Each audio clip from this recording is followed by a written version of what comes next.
Hello friends, ಇವತ್ತಿನ ಸಂಚಿಕೆಯಲ್ಲಿ ಏನಾಯಿತು ಅಂತ ನೋಡ್ಕೊಂಡು ಬರೋಣ ಬನ್ನಿ. ಅಂಕಲ್, ನಮ್ಮಮ್ಮನ ಕೈಗೆ ಬೇಡಿ ಹಾಕಿದಾರಲ್ಲ, ನೋಡ್ಕೊಂಡು ಸುಮ್ಮನೆ ನಿಂತಿದ್ದೀರಲ್ಲ, ತೆಗಿಯೋಕೆ ಹೇಳಿ ಅದನ್ನು. ಏಯ್ ಪ್ರತಾಪ್, ತೆಗಿಯೋ ಬೇಡಿನ, ತೆಗಿಯಲೇ. ಅಪ್ಪ, ನೋಡ್ಕೊಂಡು ಸುಮ್ಮನೆ ನಿಂತಿದ್ದೀರಲ್ಲ, ಅಮ್ಮನ ಕೈಗೆ ಬೇಡಿ ಹಾಕಿದ್ದಾರೆ, ತೆಗಿಯೋಕೆ ಹೇಳಿ ಅವಳಿಗೆ. ತೆಗ್ಸಿ ಅದನ್ನು. ಏನಮ್ಮ ನೀನು, ನಾನು ಜೈಲಿನಲ್ಲಿ ಇದ್ದೀನಿ ಅಂತ ಇಲ್ಲಿಗೆ ಬಂದುಬಿಡೋದಾ? ಕೊಲೆ ಮಾಡಿದವನ್ನ ಕರ್ಕೊಂಡು ಬರ್ತೀನಿ ಅಂತ ಪ್ರತಾಪ್ ಹೋದ ಅಂದರೆ ನೀನು ಸುಳ್ಳು ಹೇಳಿ ಇಲ್ಲಿಗೆ ಬಂದ್ಯಾ? ಮಾಮ್ ಯಾಕೆ ಮಾಮ್ ಇಷ್ಟು ಇಮೋಷ್ನಲ್ ಆಗ್ತಿದ್ಯಾ? ನೀನು ಹೋಗು ಡ್ಯಾಡ್, ನನ್ನ ಬಿಡಿಸ್ಕೊಂಡು ಬಂದೇ ಬರ್ತಾರೆ. ಸುಮ್ಮನೆ ನಿಂತಿದ್ರಲ್ಲ ಡ್ಯಾಡ್, ನೀವಾದರೂ ಹೇಳಿ. ಏಯ್ ಪ್ರತಾಪ್, ನಿನಗೆ ಹೇಳ್ತಿರೋದು ಕೇಳಿಸ್ತಿಲ್ವೇನೋ? ನಮ್ಮ ಅಮ್ಮನ ಕೈಗೆ ಹಾಕಿರೋ ಬೇಡಿ ತೆಗೆಯಲ್ಲೋ ಅಂತಾನೆ ವಿಕ್ಕಿ. ಗಂಟ್ಲು ಹರ್ಕೊಂಡು ಸುಮ್ಮನೆ ಕಿರ್ತಿದ್ದಾನೆ ನಿಮ್ಮ ಮಗ. ತಪ್ಪು ಮಾಡಿದಾಗ ಅರೆಸ್ಟ್ ಮಾಡಿಕೊಂಡು ಕರ್ಕೊಂಡು ಬರೋದು ಅಲ್ವೇನ್ರಿ ಶಕ್ತಿ ಪ್ರಸಾದ್? ಹೇಳಿ ನಿಮ್ಮ ಮಗಂಗೆ. ಲೋ ಮರಿ, ನಿನಗಿನ್ನೂ ಅರ್ಥ ಆಗಲಿಲ್ವಾ? ಸಂಧ್ಯನ ಕೊಲೆ ಮಾಡಿದ್ದು ನಿಮ್ಮಮ್ಮ ಅಂದರೆ ಸಿತಾರಾ ಶಕ್ತಿ ಪ್ರಸಾದ್ ಅಂತಾರೆ ಪ್ರತಾಪ್.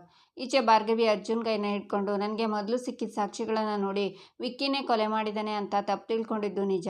ಆ ತಪ್ಪಿಗೆ ನಿಮ್ಮ ಹತ್ರ ಮತ್ತು ನಿಮ್ಮೆಲ್ಲರ ಹತ್ರನೂ ನಾನು ಕ್ಷಮೆ ಕೇಳ್ತೀನಿ. ನ್ಯಾಯದ ದಾರಿಲಿ ಕಂಗೆಟ್ಟು ನಿಂತಿದ್ದ ನನಗೆ ಸರಿ ದಾರಿ ತೋರಿಸಿದ್ದ ನಿಮಗೂ ಥ್ಯಾಂಕ್ಸ್ ಹೇಳ್ತೀನಿ ಅಂತ ಭಾರ್ಗವಿ ಅರ್ಜುನ್ನ ನೋಡ್ತಾಳೆ. ಆಗ ಅರ್ಜುನ್ ಭಾರ್ಗವಿ ಕೈನ ಹಿಡ್ಕೊಂಡು ಸ್ಮೈಲ್ ಮಾಡ್ತಾನೆ. ಅಷ್ಟೇ, ನಾನೇನು ಮಾಡಿದ ತಪ್ಪು?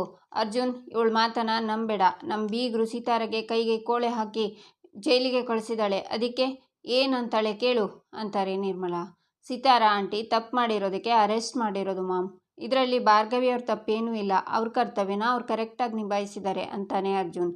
ಇಷ್ಟು ದಿನ ನಮ್ಮ ಕಡೆ ಇದ್ದು ಈಗ ನೀನು ಅವಳ ಕಡೆ ಹೋಗ್ತಿದ್ಯಾ ಅರ್ಜುನ್ ಅಂತಾಳೆ ವಂದನಾ. ವಿಕ್ಕಿ ಕೊಲೆ ಮಾಡಿರಲಿಲ್ಲ, ಅದಕ್ಕೆ ವಿಕ್ಕಿ ಪರವಾಗಿ ನಿಮ್ಮ ಪರವಾಗಿ ನಿಂತಿದ್ದೆ. ಆದರೆ ಇವಾಗ ಸಿತಾರಾ ಆಂಟಿ ತಪ್ಪು ಮಾಡಿದ್ದಾರೆ, ಅದಕ್ಕೆ ಇವಾಗ ನಾನು ಭಾರ್ಗವಿ ಕಡೆ ಇದ್ದೀನಿ ಅಂತಾನೆ ಅರ್ಜುನ್. ಇವಳು ನಿನ್ನ ತಲೆನೂ ಕೆಡಿಸ್ಬಿಟ್ಲಾ? ಮನೆಯವ್ರ ಮನಸ್ಸಲ್ಲೆಲ್ಲ ವಿಷದ ಬೀಜ ಬಿತ್ತುತ್ತಾ ಇದ್ದಾಳೆ. ಈಗ ಸಮಾಧಾನ ಆಯ್ತೆ ನಿನಗೆ ಅಂತಾರೆ ಸಿತಾರಾ. ಮಾಮ್ ನೋಡಿ, ನನಗೆ ಯಾರ ಮೇಲೇನೂ ದ್ವೇಷ ಇಲ್ಲ. ಒಂದೇ ಮನೆಯವ್ರ ಮಧ್ಯೆ ಸಿಟ್ಟು, ಬೇಜಾರು, ದುಃಖ ಇರಬಹುದೇನೋ, ಆದರೆ ದ್ವೇಷ ಇರಲ್ಲ. ನಮ್ಮವ್ರು ತಪ್ಪು ಮಾಡಿದಾಗ ತಿದ್ದಿ ಬುದ್ಧಿ ಹೇಳಿ ನ್ಯಾಯದ ಕಡೆ ಮಾಡಬೇಕು. ಇಲ್ಲ ಅಂದರೆ ಕ್ಷಮಿಸೋಕೆ ಆಗದೆ ಇರೋ ತಪ್ಪು ಮಾಡಿದಾಗ ಕಾನೂನೇ ಪಾಠ ಮಾಡುತ್ತೆ. ನಾನು ಆ ನ್ಯಾಯದ ಪರವಾಗೇ ಇದ್ದೀನಿ ಭಾರ್ಗವಿ ಅಂತಾನೆ ಅರ್ಜುನ್. ಭಾರ್ಗವಿ ಅಲ್ಲಿಂದ ಹೋಗ್ತಾಳೆ. ಅರ್ಜುನ್ ಕೂಡ ಹೋಗ್ತಾನೆ. ಈಚೆ ಪ್ರತಾಪ್, ಸಂಧ್ಯಾನ ಕೊಲೆ ಮಾಡೋ ಪ್ಲ್ಯಾನ್ ನಿಮ್ಮ ಅಮ್ಮಂದು, ಆದರೆ ಕೊಲೆ ಮಾಡಿದ ಕೈ ಅವನದ್ದು ಅಂತಾರೆ. ಏನು ಮಾಡಿಬಿಟ್ಟೆ ಮಾಮ್, ನಿಜ ಹೇಳು. ಇದನ್ನೆಲ್ಲ ನನ್ನನ್ನು ಬಚಾವ್ ಮಾಡೋಕ್ಕೆ ಮಾಡಿದ್ಯಾ ತಾನೆ? ಹೇಳು ಮಾಮ್, ನಿಜ ಹೇಳು. ನಿಮ್ಮ ಕೈಯಲ್ಲಿರೋ ಏನು ಕಿಸಿಯೋಕ್ಕಾಗಲ್ಲ ಅಂತ ಮಾಮ್ ಇಲ್ಲಿವರೆಗೂ ಸುಳ್ಳು ಹೇಳ್ಕೊಂಡು ಬಂದಿದ್ದಾಳೆ. ಥೂ, ನಾಚಿಕೆ ಆಗಬೇಕು ನಿಮ್ಮ ಪದವಿಗೆ. ಏಯ್ ಜೆ ಪಿ, ಅದೇನು ಕಾಪಾಡ್ಬಿಡ್ತೀನಿ ಅಂತ ಬಡಾಯಿ ಕೊಚ್ಕೋತಿದ್ದೆ, ಈಗ ಕಾಪಾಡಯ್ಯ. ಕಮಾನ್, ನನ್ನನ್ನು ಬಿಡಿಸೋದು ಹೇಗಿರಲಿ.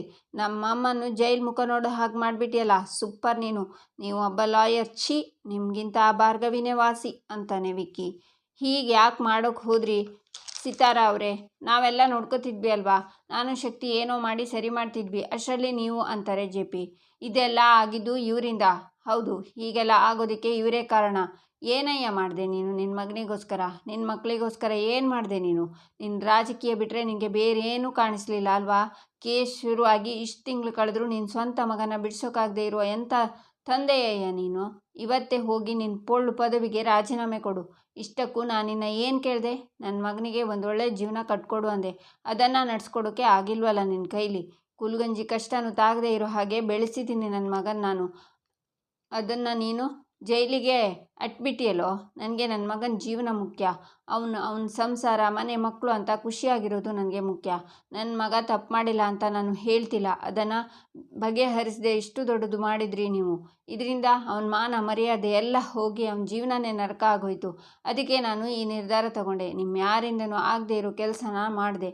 ಆ ಸಂಧ್ಯಾ ಇದ್ರೆ ತಾನೇ ಆ ಕೋರ್ಟು ಕೇಸು ಎಲ್ಲನೂ. ಅವಳೇ ಇಲ್ಲ ಅಂದರೆ ನನ್ನ ಮಗ ಆರಾಮಾಗಿರ್ತಾನೆ. ಅದಕ್ಕೆ ಸಂಧ್ಯಾನ ಕೊಲೆ ಮಾಡಿಸಿದ್ದು ಅಂತಾರೆ ಸಿತಾರಾ.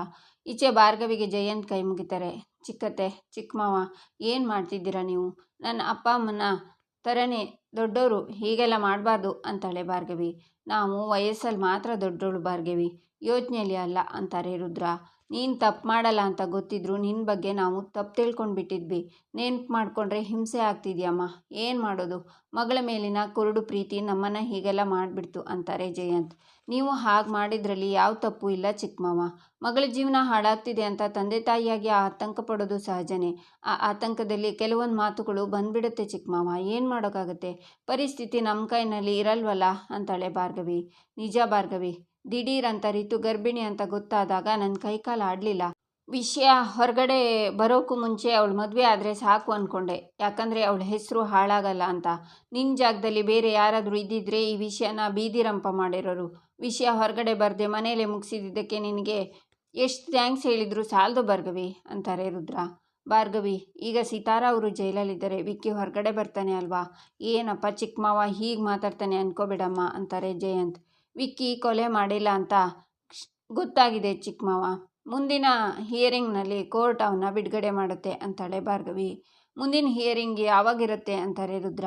ನಿಮ್ಮ ಕಾಳಜಿ ಅರ್ಥ ಆಗುತ್ತೆ ಅತ್ತೆ. ವಿಕ್ಕಿ ಬೇಗ ಆಚೆ ಬರ್ತಾನೆ. ಇಷ್ಟು ದಿನ ವಿಕ್ಕಿ ಜೈಲಲ್ಲಿದ್ದು ರಿತು ವಿಕ್ಕಿ ಜೀವನಕ್ಕೆ ಒಳ್ಳೆಯದೇನೆ ಅಂತಾಳೆ ಭಾರ್ಗವಿ. ಭಾರ್ಗವಿ, ಏನು ಹೀಗೆ ಹೇಳ್ತಿದ್ಯಾ ಅಂತಾರೆ ಜಯಂತ್. ವಿಕ್ಕಿ ಸಂಧ್ಯಾ ಕೊಲೆ ಮಾಡಿಲ್ಲ ಅನ್ನೋದು ನಿಜ. ಹಾಗಂತ ಅವನು ಯಾವುದೂ ತಪ್ಪು ಮಾಡಿಲ್ಲ ಅಂತಲ್ಲ. ವಿಕ್ಕಿ ಸಂಧ್ಯಾಗೆ ಫೋನ್ ಮಾಡಿ ಕಾಟ ಕೊಟ್ಟಿದ್ದಾನೆ, ಎದುರಿ ಸಿಕ್ಕಿದಾಗ ಬೈದಿದ್ದಾನೆ, ಹೊಡೆದಿದ್ದಾನೆ, ಅವಳಿಗೆ ಚಿತ್ರಹಿಂಸೆ ಕೊಟ್ಟಿದ್ದಾನೆ. ನಿಮಗೂ ಈ ವಿಷಯ ಗೊತ್ತು. ಆವಾಗೆಲ್ಲ ಅವನು ನಾನು MLA ಮಗ, ಏನು ಮಾಡಿದರೂ ತಪ್ಪಿಲ್ಲ, ನನ್ನ ಮನಸ್ಸಿಗೆ ಬಂದ ಹಾಗೆ ಮಾಡ್ತೀನಿ ಅಂತ ಹಾರಾಡ್ತಿದ್ದ.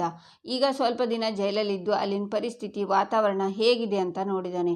ತಪ್ಪು ಮಾಡೋದಲ್ಲ, ತಪ್ಪಿನ ಬಗ್ಗೆ ಯೋಚನೆ ಮಾಡೋಕ್ಕೂ ಭಯಪಡಬೇಕು. ಅಲ್ಲಿನ ವಾತಾವರಣ ಅವನ್ನ ಖಂಡಿತ ಬದಲು ಮಾಡಿರುತ್ತೆ. ಜೈಲಿಂದ ಹೊರಗಡೆ ಬಂದ ಮೇಲೆ ತನ್ನ ಹೆಂಡತಿ ತನ್ನ ಸಂಸಾರ ಅಂತ ಜವಾಬ್ದಾರಿಯಿಂದ ನಡ್ಕೋತಾನೆ. ಅವನು ಇಷ್ಟು ಬದಲಾದರೆ ನಮ್ಮ ರಿತುಗೆ ಒಳ್ಳೇದಲ್ವಾ ಅಂತಾಳೆ ಭಾರ್ಗವಿ. ನಿಜ ಅಮ್ಮ, ನಿನ್ನ ಮಾತು ನಿಜ. ಇಲ್ಲ ಅಂದಿದ್ರೆ ರಿತುಗೆ ಏನಾಗುತ್ತೆ ಅನ್ನೋ ಭಯ ನಮಗೆ ಯಾವಾಗಲೂ ಇರ್ತಿತ್ತು. ಇನ್ಮೇಲೆ ಆ ಭಯ ಇರಲ್ಲ ಚಿಕ್ಕ ಮಾವ. ಅರ್ಜುನ್ ಹೇಳ್ತಿರೋ ಹಾಗೆ ವಿಕ್ಕಿ ಬದಲಾಗ್ತಿದ್ದಾನೆ ಅಂತಾಳೆ ಭಾರ್ಗವಿ. ವಿಕ್ಕಿ ಹೊರಗಡೆ ಬಂದರೂ ಸಿತಾರ ಅವರು ಅಲ್ಲೇ ಇರ್ತಾರಲ್ವಾ, ಇದರಿಂದ ರಿತುಗೇನು ತೊಂದರೆ ಆಗಲ್ಲ ಅಲ್ವಾ ಅಂತಾರೆ ರುದ್ರ. ನಾವೆಲ್ಲ ಇರ್ತೀವಲ್ಲ ಅತ್ತೆ, ಅವಳು ಉಗುರಿಗೆ ಸಣ್ಣ ಪೆಟ್ಟಾಗದೇ ಇರೋ ಹಾಗೆ ನಾವು ನೋಡ್ಕೋತೀವಿ ಅತ್ತೆ, ನೀವೇನು ಚಿಂತೆ ಮಾಡಬೇಡಿ. ಇಷ್ಟು ದಿನ ನಾನು ಹಾಗೆ ನಡ್ಕೊಂಡೋದ್ರಿಂದ ನಿಮ್ಗೇನಾದರೂ ಬೇಜಾರಾಗಿದ್ದರೆ ದಯವಿಟ್ಟು ನನ್ನ ಕ್ಷಮಿಸಿ ಅತ್ತೆ ಅಂತ ಭಾರ್ಗವಿ ಕಾಲಿಗೆ ಬೀಳ್ತಾಳೆ. ರುದ್ರ ಅವಳನ್ನು ತಪ್ಕೋತಾರೆ. ಈಚೆ ಶಕ್ತಿ ಪ್ರಸಾದ್ಗೆ ಫೋನಲ್ಲಿ, ಏನ್ರಿ ನೀವು, ನಿಮ್ಮ ಹಗರಣಗಳು ಒಂದಾ ಎರಡಾ? ನಿಮ್ಮಿಂದ ನಮ್ಮ ಪಕ್ಷದ ಮರ್ಯಾದೆನೇ ಹೋಗ್ತಿದೆಯೇ. ಮೊದಲು ನಿಮ್ಮ ಮಗ, ಈಗ ನಿಮ್ಮ ಹೆಂಡತಿ ಅಂತಾರೆ. 1 ನಿಮಿಷ ನಾನು ಹೇಳೋದನ್ನು ಕೇಳಿ ಸರ್ ಅಂತಾರೆ ಶಕ್ತಿ. ಮುಂದೆ ನಿಮ್ಮ ಹೆಸರು ಬರುತ್ತಾ ಹೇಗೆ? ನಿಮ್ಮ ಒಬ್ರಿಗೋಸ್ಕರ ಪಕ್ಷದ ಭವಿಷ್ಯನ ಮರೆಯೋಕ್ಕಾಗಲ್ಲ ಶಕ್ತಿ. ನಿಮ್ಮ ಮುಂದೆ 2 ಆಪ್ಷನ್ ಇದೆ. ಒಂದು, ಈಗಲೇ ಕೇಸ್ ಮುಗಿಸಿ, ಇಲ್ಲ MLA ಪೋಸ್ಟ್ಗೆ ರಾಜೀನಾಮೆ ಕೊಟ್ಟು ಪಕ್ಷ ಬಿಡಿ. ನೋಡಿ, ನನ್ನ ಕಡೆಯಿಂದ ಲಾಸ್ಟ್ ವಾರ್ನಿಂಗ್, ಮುಂದೆ ಆಗೋ ಪರಿಣಾಮಕ್ಕೆ ನನ್ನ ದೂಷಿಸಬೇಡಿ ಅಂತಾರೆ. ಸರ್ ಅಂತ ಶಕ್ತಿ ಹೇಳುವಾಗಲೇ ಕಾಲ್ ಕಟ್ಟಾಗುತ್ತೆ. ನಾನು ರಾಜಕೀಯ ಬಿಡಬೇಕಾ, ಪಕ್ಷ ಬಿಡಬೇಕಾ? ಪ್ರಸಾದ್ನಿಂದ ಶಕ್ತಿ ಪ್ರಸಾದ್ ಆಗೋಕ್ಕೆ ನಾನು ಎಷ್ಟು ಕಷ್ಟ ಬಿದ್ದಿದ್ದೀನಿ, ಎಷ್ಟು ಜನರ ಕಾಲು ತುಳಿದಿದ್ದೀನಿ, ಎಷ್ಟು ಜನರ ಕಾಲು ಎಳೆದಿದ್ದೀನಿ, ಎಷ್ಟು ಜನರ ಕಾಲು ಹಿಡ್ದಿದ್ದೀನಿ, ಅದಕ್ಕೆ ಎಷ್ಟು ಕೋಟಿ ಸುರಿದಿದ್ದೀನಿ ಅಂತ ನನಗೆ ಮಾತ್ರ ಗೊತ್ತು. ಈ ಭಾರ್ಗವಿಯಿಂದ ದುಡ್ಡು ಅಧಿಕಾರದಿಂದ ಕಟ್ಟಿದ ನನ್ನ ಸಾಮ್ರಾಜ್ಯ ಹಾಳಾಗ್ತಿದೆ ಅಂತಾರೆ ಶಕ್ತಿ. ಕಾಮ್ ಡೌನ್ ಶಕ್ತಿ ಅಂತಾರೆ JP. ಇದೆಲ್ಲ ಆಗ್ತಿರೋದು ಮನೇಲಿ ಮಣೆ ಹಾಕಿ ಕೂರಿಸಿದೆಯಲ್ಲ ಆ ಭಾರ್ಗವಿಯಿಂದ. ಸೆಂಟ್ರಲ್ ಮಿನಿಸ್ಟರ್ ಆಗಬೇಕಾಗಿರೋನು ನಾನು, ಆದರೆ ಈ ಭಾರ್ಗವಿ MLA ಪೋಸ್ಟ್ಗೆ ಸಂಸ್ಕಾರ ಮಾಡ್ತಿದ್ದಾಳೆ. ಹೇಳು ಶಿವ, ಸುಮ್ಮನಿರ್ಬೇಕಾ? 25 ವರ್ಷದ ಹಿಂದೆ ಆ ರವೀಂದ್ರ ಭಟ್ಕಳನ್ನು ಮುಗಿಸಿದಿದ್ರೆ ಈ ದಿನ ನಾವು ನೋಡ್ತಿರ್ಲಿಲ್ಲ. ಅವತ್ತು ಅವನು ನನ್ನ ಮರ್ಯಾದೆ ಕಳ್ದ, ಇವತ್ತು ಅವನ ಮಗಳು ನನ್ನ ಮನೆಯವರನ್ನೆಲ್ಲ ಜೈಲಿಗೆ ಹಾಕಿ ನನ್ನ ಬೀದಿ ಪಾಲ್ ಮಾಡಿದಾಳೆ. ಇನ್ನೂ ಸುಮ್ಮನೆ ಇರಲ್ಲ ನಾನು. ಜೈಲಿಗೆ ಹೋದರೂ ಪರವಾಗಿಲ್ಲ, ಆ ಭಾರ್ಗವಿನ ಸಾಯಿಸದೆ ಬಿಡಲ್ಲ ನಾನು. ಅವಳನ್ನು, ಅವಳ ಅಪ್ಪನ್ನು ಸಾಯಿಸ್ತೀನಿ, ಅವ್ರ ವಂಶನ ನಿರ್ವಂಶ ಮಾಡ್ತೀನಿ ಅಂತಾರೆ ಶಕ್ತಿ. ನನ್ನ ಮಾತು ಕೇಳು ಅಂತಾರೆ JP. ಹುಟ್ಟು ರೌಡಿ ನಾನು. ಕೊಲೆ ಮಾಡೋದು, ಕೊಂದು ಮುಚ್ಚಾಕೋಕ್ಕೆ ನನಗೆ ಸಮಯನೇ ಬೇಕಾಗಿಲ್ಲ. ತಾಳ್ಮೆ ಅಂತ ತಡ್ಕೊಂಡಿದ್ದಕ್ಕೆ ಇವತ್ತು ನನ್ನ ತಲೆಗೆ ಬಂದಿರೋದು. ಇವನ್ನ ಆ ದೇವರೇ ಬಂದರೂ ನನ್ನ ತಡೆಯೋಕ್ಕಾಗಲ್ಲ ಅಂತಾರೆ ಶಕ್ತಿ. ಆಗ JP ಫೋನ್ಗೆ ಒಂದು ಫೋಟೋ ಮತ್ತು ಆಡಿಯೋ ಬರುತ್ತೆ. ಫೋನ್ ನೋಡಿ, ಇದು ಹೇಗೆ ಸಾಧ್ಯ ಶಕ್ತಿ, ಇಲ್ಲಿ ನೋಡಿಲಿ ಅಂತ ಫೋನ್ನ ತೋರಿಸ್ತಾರೆ JP. ಶಾಕ್ ಆದ್ರಾ? ಆಗಲೇಬೇಕು ಬಿಡಿ. ನಿಮ್ಮ ಹತ್ರ ಹುಡುಕಿ ತರೋಕ್ಕಾಗದೆ ಇರೋ ಜೀವಂತ ಸಾಕ್ಷಿನ ನಾನು ತಂದಿದ್ದೀನಿ. ಈ ಕೇಸ್ ಭವಿಷ್ಯ ದೇವ್ರ ಕೈಯಲ್ಲಿ ಅಲ್ಲ, ಬೃಂದ ಕೈಯಲ್ಲಿದೆ. ಎಲ್ಲ ಬಿಡಿಸಿ ಹೇಳೋ ಅವಶ್ಯಕತೆ ಇಲ್ಲ ಅನ್ಕೋತೀನಿ. ಮುಂದಿನ ಆಟ ನಂದು. ಈ ಸಲ ಸೂತ್ರಧಾರಿ ನಾನು, ಪಾತ್ರಧಾರಿಗಳು ನೀವು. ಓಕೆ ಅಂತಂದರೆ ಸಾಕ್ಷಿನ ನಾನೇ ಮುಂದೆ ಕರ್ಕೊಂಡು ಬರ್ತೀನಿ, ಯೋಚನೆ ಮಾಡಿ ಅಂತ ವಾಯ್ಸ್ ಮೆಸೇಜ್ನ ಕಳಿಸಿರ್ತಾಳೆ ಬೃಂದ. ಇಲ್ಲಿಗೆ ಈ ಸಂಚಿಕೆ ಮುಕ್ತಾಯವಾಗುತ್ತೆ. ಮುಂದಿನ ಸಂಚಿಕೆಗಾಗಿ ನಮ್ಮ ಚಾನಲನ್ನು ನೋಡಿ, ಸಬ್ಸ್ಕ್ರೈಬ್ ಮಾಡಿ, ಲೈಕ್ ಮಾಡಿ, ಸಪೋರ್ಟ್ ಮಾಡೋದನ್ನು ಮರಿಬೇಡಿ.